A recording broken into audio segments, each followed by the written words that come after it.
샬롬 할렐루야. 요한계시록 21장 19, 20절이요.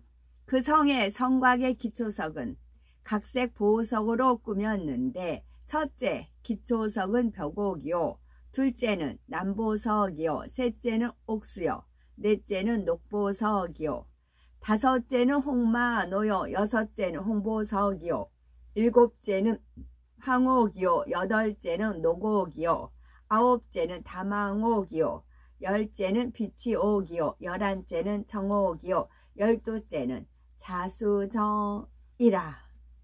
아멘. 천국 35번째 새 예루살렘 4번째입니다. 새 예루살렘의 성곽의 다섯째 기초석인 홍마노와 여섯째 기초석인 홍보석, 일곱째 기초석인 황옥, 여덟째 기초석인 노곡에 대해서 살펴보겠습니다. 홍마노는 보통 붉은 줄무늬 마노라고 불리는데 이것이 상징하는 영의 마음은 충성입니다. 만일 어떤 분야에서 자신이 맡은 것만 해놓고 손을 뗀다면 충성이라 할 수가 없습니다. 자신이 맡은 것 이상을 감당할 때 충성이라 할 수가 있지요. 하나님께서 인정하시는 충성은 자신의 사명을 감당하기 위해서 마음과 뜻과 정성과 목숨을 다하는 것입니다. 그리고 이러한 충성이 그가 속한 모든 곳에서 이루어질 때 온 집에 충성한다고 인정하십니다. 이러한 충성을 하기 위해서는 먼저 의로운 마음이 있어야 합니다. 의로운 마음이란 하나님의 나라가 확장되기를 원하는 마음, 교회가 부흥하고 발전하기를 원하는 마음, 직장이 번창하기를 원하는 마음, 가족이 행복하기를 원하는 마음 등등 나 자신만이 아니라 다른 사람들과 공동체도 잘 되길 바라는 마음이지요. 이러한 의로운 마음과 함께 나를 희생하는 마음이 있을 때라야 충성하는 행함이 나옵니다. 충성이 온 집에 충성이 되기 위해서는 선한, 착한, 선한 마음이 더해져야 하지요. 선한 마음을 가진 사람은 여러 사명을 맡았더라도 그 모든 분야에 충성을 합니다. 마음에 선함이 적으면 자신이 소홀한 분야가 마음에 걸리지도 않습니다. 조금 마음에 걸리기는 하지만 그냥 지나쳐 버리는 경우도 있지요. 그러나 매우 선한 사람은 마음에 걸리는 일은 그냥 무시하거나 지나치지 않습니다. 어떻게 하는 것이 선인 줄 알면서 행하지 않고 있으면 스스로가 견디기 어렵기 때문이지요. 하나님께서는 모세에 대해서 민수기 12장 7절에 그는 나의 온 집에 충성됨이라 하시었죠. 민수기 12장 12는 빛의 수, 7은 완전입니다. 빛의 완전, 완전의 빛. 그는 나의 온 집에 충성됨이라 하셨습니다. 하나님께서는 모세에게 애굽에서 종노릇 하는 이스라엘 백성을 가나안 땅으로 인도하는 큰 사명을 주셨지요. 하지만 모세는 애굽의 백성을 죽이고 도망쳐 나왔기 때문에 돌아갔다가 붙잡히면은 어떤 형벌을 받을지 모르는 상황이었지요. 또한 광야에서 40년 동안 양을 치다가 갑자기 이렇게 큰 사명을 맡을 자신감도 없었습니다. 하나님이 주신 사명을 맡는 것이 매우 어려운 상황이었던 것이지요. 그러나 모세는 하나님의 명에 순종하여 충성하는 마음으로 사명을 감당하였습니다. 200만 명인 훨씬 넘는 백성들을 마치 철없는 어린아이처럼 툭하면 모세에게 불평하였고 때론 대들기까지 하였지요.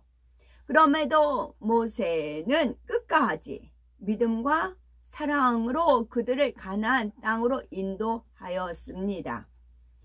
한 번은 백성들이 큰 죄를 범하자 하나님께서 그들을 진멸하고 모세의 자손으로 큰 나라를 이루겠다 하시었지요. 이때 모세는 마치 자신이 잘못한 것과 같이 하나님께 회개하며 용서를 구하였고 백성들을 위해서 자신의 생명을 담보로 하는 간절한 기도를 올렸습니다. 사명을 감당하기 위해서 마음과 뜻과 정성을 다하고 목숨까지 바칠 수 있는 마음이었지요. 하나님께서는 바로 이러한 충성의 마음을 홍마노라는 보석의 빛깔로 나타내셨습니다. 6번째 기초석 홍보석. 홍보석은 홍옥수나 루비처럼 진한 붉은빛이 나는 보석입니다. 홍보석에 담긴 영적인 의미는 열심과 정성, 그리고 하나님의 나라와 의를 이루기 위한 열정적인 사랑이지요. 홍보석과 같은 뜨거운 열정으로 하나님의 나라에 헌신하는 대표적인 성경의 인물로는 사도 바울이지요. 사도 바울은 주님을 만난 이후로 그 생명이 끝날 때까지 변함없이 주님을 사랑하는 행함을 보였습니다. 이방인의 사도로 부름받아 1차, 2차, 3차에 걸친 전도 여행을 통해서 많은 영혼을 구원하며 여러 교회를 세웠고 로마에서 순교당하던 마지막 순간까지 예수 그리스도를 전하였지요. 사람으로서 견디기 힘든 수많은 고난을 당하는 가운데서도 사도 바울은 그 길을 택한 것을 한 번도 후회하지 않았습니다. 어렵다, 잠시만 쉬고 싶다 생각하지도 않았고 마음이 요동하거나 두려웠던 적도 없었지요. 자신보다는 교회와 성도들을 위해서 염려할 뿐이었습니다. 영혼 구원에 대한 사도 바울의 뜨거움이 얼마나 컸는지는 로마서 9장 3절에 잘 나타나 있지요. 나의 형제 곧 골력의 친척을 위하여 내 자신이 저주를 받아 그리스도에게서 끊어질지라도 원하는 바로라 한 것입니다. 여기서 골력의 친척이란 혈연으로 이루어진 사람들만이 아니라 사도 바울을 핍박하는 유대인들을 포함하는 모든 이스라엘 백성을 의미합니다. 하나님께서는 이처럼 주님을 향한 뜨거운 사랑으로 영혼 구원을 위해서 열심과 정성을 다하는 마음을 홍보석의 붉은 빛으로 비유를 하셨지요. 7번째 기초석 황옥. 새 예루살렘의 성벽에 있는 7번째 기초석은 황옥입니다. 황옥은 영어로는 클리솔라이트, 귀 감람석인데 올리브 빛을 내는 올리빈 감락석도 황옥에 해당을 합니다. 황옥이 상징하는 영의 마음은 자비이지요. 자비의 사전적인 의미는 남을 깊이 사랑하고 가엾게 여기는 마음입니다. 그런데 하나님께서 풀어주신 영적인 뜻은 사람으로서는 도저히 이해할 수 없는 사람도 진리 안에서 능히 이해하는 마음, 사람으로서는 용서할 수 없는 사람도 진리 안에서 능히 용서하는 마음이지요. 진리 안에서 이해하고 용서한다는 것은 선으로 이해하고 사랑으로 용서한다는 뜻입니다. 어떤 사람이라도 선으로 이해할 수가 있고 사랑으로 포용할 수 있는 마음, 그것이 황옥이 상징하는 자비의 영적인 의미이지요. 이러한 자비가 마음에 임한 사람은 편견이 없습니다. 누구는 이래서 좋고 누구는 저래서 싫다 하지 아니하지요. 싫은 사람도 없고 미운 사람도 없습니다. 걸리거나 불편한 사람도 없고 당연히 원수도 없습니다. 좋은 것을 좋게 생각하려 하기 때문이지요. 그래서 명백히 드러난 큰 죄를 지은 사람을 대할 때도 긍휼히 대합니다. 이처럼 죄는 미워하되 그 사람은 미워하지 않고 오히려 모든 것을 이해해 주며 포용하며 포근히 감싸주는 마음이 바로 자비입니다. 이러한 자비가 가장 크신 분은 예수님이시죠. 예수님께서는 가룟 유다가 자신을 배반하고 팔아 넘길 사람이라는 것을 이미 알고 계셨지요. 그렇지만 그를 배척하거나 멀리하지 않으셨습니다. 마음으로도 싫어하거나 미워하지 않으셨고 끝까지 사랑하는 마음으로 깨닫고 돌이킬 기회를 주셨습니다. 또 예수님께서는 십자가에 못 박혀셨을 때에도 오히려 자신을 해치려는 사람들을 위해서 중보 기도를 하셨지요. 이와 같이 도무지 용서할 수 없는 사람도 능히 용서하는 마음이 바로 자비입니다. 스데반 교회, 초대교회 스데반 집사에게도 이 같은 마음이 있었죠. 악한 사람들의 돌에 맞아 죽어가면서도 그들을 위해 기도한 것입니다. 스데반 집사의 마음에는 어떤 미움도 없었고 오히려 그들을 불쌍히 여기는 자비의 열매가 온전히 맺혀 있었던 것입니다. 하나님께서는 이처럼 아름다운 자비의 마음을 황홀이라는 보석의 빛깔로 나타내셨지요. 8번째 기초성 노곡. 노곡은 영어로는 베릴, 녹주석이라고 하는 연한 청록색의 보석입니다.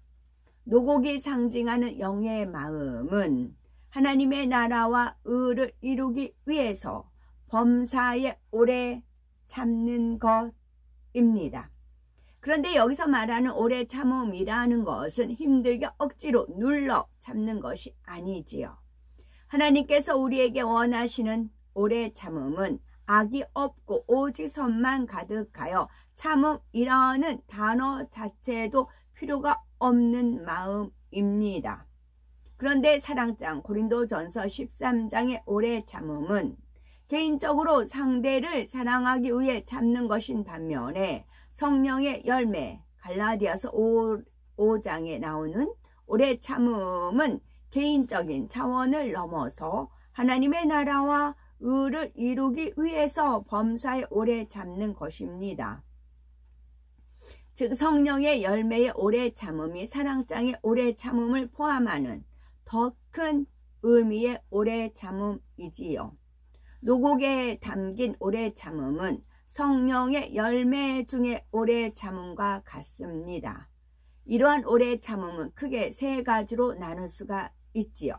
첫째는 하나님과 우리 사이에 오래 참음이 있겠고, 둘째는 사람 사이에 오래 참음이 있겠습니다. 셋째로는 자신의 마음을 개조하기 위한 오래 참음이 있습니다. 첫째, 하나님과 우리 사이에 오래 참음이 있습니다. 신실하신 하나님은 한 번 하신 말씀을 반드시 실행하시며 변함이 없으십니다. 따라서 하나님께서 어떤 약속을 받았다면, 그것이 이루어지기까지 오래 참아야 합니다. 또한 우리 편에서 하나님께 무엇을 구했다면 응답이 올 때까지 오래 참아야 합니다.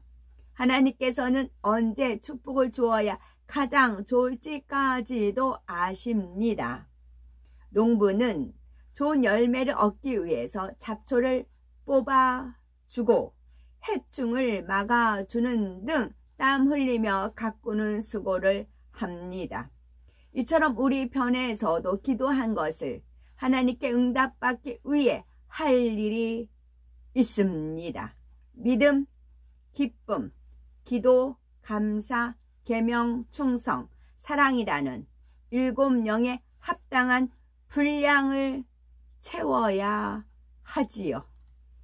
둘째, 사람 사이에 오래 참음이 있습니다. 어떤 상대라도 사랑하기 위해서는 오래 참음이 필요합니다. 상대를 믿어주고 참아주며 잘 될 것을 바라봐 주려면 오래 참아야 합니다. 내가 기대했던 것과 반대로 행동해도 그 모든 것을 견딜 수 있어야 합니다. 이해해주고 감싸주며 용서해주고 양보해주려면 결국 오래 참아야 하는 것입니다. 셋째, 자신의 마음을 개조하기 위한 오래 참음이 있습니다. 마음을 개조한다는 것은 마음에서 비진리와 악을 뽑아내고 진리와 선을 심는 것입니다. 마음을 개조한다는 것은 마음에서 비진리와 악을 뽑아내고 진리와 선을 심는 것입니다. 비진리 반대 진리, 진리 반대 비진리, 악 반대 선, 선 반대 악. 나쁜 거는 뽑아내고 대신에 반대되는 것을 채워야 합니다. 이처럼 마음을 개조할수록 믿음이 성장하는데 마음을 개조할수록 믿음이 성장하는 것입니다. 그래서 행함이 없는 믿음은 죽은 믿음, 그 자체가 죽은 거라는 말씀이에요. 행함이 없는 믿음은 그 자체가 죽은 거예요. 마음에 할례하지 않으면 죽은 거예요. 마음을 개조하는 작업은 장성한 믿음의 분량에 이르기까지 꼭 필요합니다. 이 작업은 밭을 개간하는 과정과 비슷합니다. 돌을 골라내고 잡초를 뽑아내고 때에 따라서 흙을 갈아 엎어 주어야 합니다. 사람의 마음도 악을 발견하여 벗어버리는 만큼 좋은 마음밭이 됩니다. 하나님의 말씀이라는 씨가 심어질 때 금방 싹을 내고 잘 자라나 좋은 열매를 맺는 것입니다. 하지만 이 과정이 그리 쉽지만은 않기 때문에 많은 사람이 힘들어하고 때론 낙심하며 좌절하기도 하지요. 그래서 오래 참음이 필요한 것입니다. 자신의 변화가 더디게 보일지라도 낙심하거나 포기하지 말아야 합니다. 마음밭을 온전히 개간했을 때 주시는 하나님의 축복을 바라보며 더욱 감사함으로 읽어 나가야 되겠습니다. 아멘.